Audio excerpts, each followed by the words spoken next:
রত্ন। একটু জানা অমূল্য রত্ন না? হ্যাঁ অবশ্যই অমূল্য রত্ন।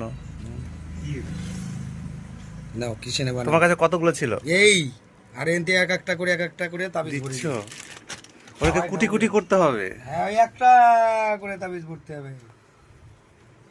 এই যে, তুমি কবে পেয়েছিলে ওখানে মা কামাখ্যার? ওখান থেকে তো আমরা চলে আসলাম লাস্টের দিন পুজো যেদিন শেষ, দরজা খুললো, পণ্ডিতজি গেল, সেখান থেকে আমরা তো আনতে পারবো না না। হ্যাঁ। আরো বড় পণ্ডিত আছে, ওনাদের জানা কয় কাগজ এই গেল তোমার সামনে হয়ে। সেটাই তো, কেউ পায় না এগুলো, মা কামাখ্যার এগুলো। আর তোমার কাছে ছিল বলো?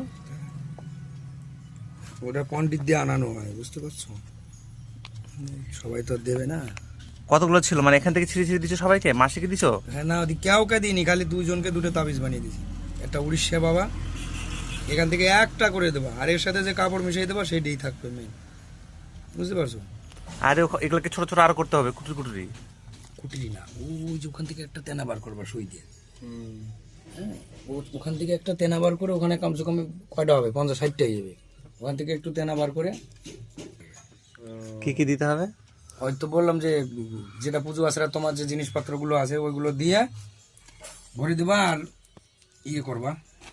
তো ফাইনালি দেখো মা কামাখ্যার কাপড় আমার হাতে। অনেক সৌভাগ্য। অনেক ভাবছিলাম যে এগুলো পাবো না কোনোদিনও, তখন পাওয়া গেল। ভাগ্নে ছিল বলে। তুমি ছিলা বলে পাওয়া গেল, নাহলে পাওয়া যেত না।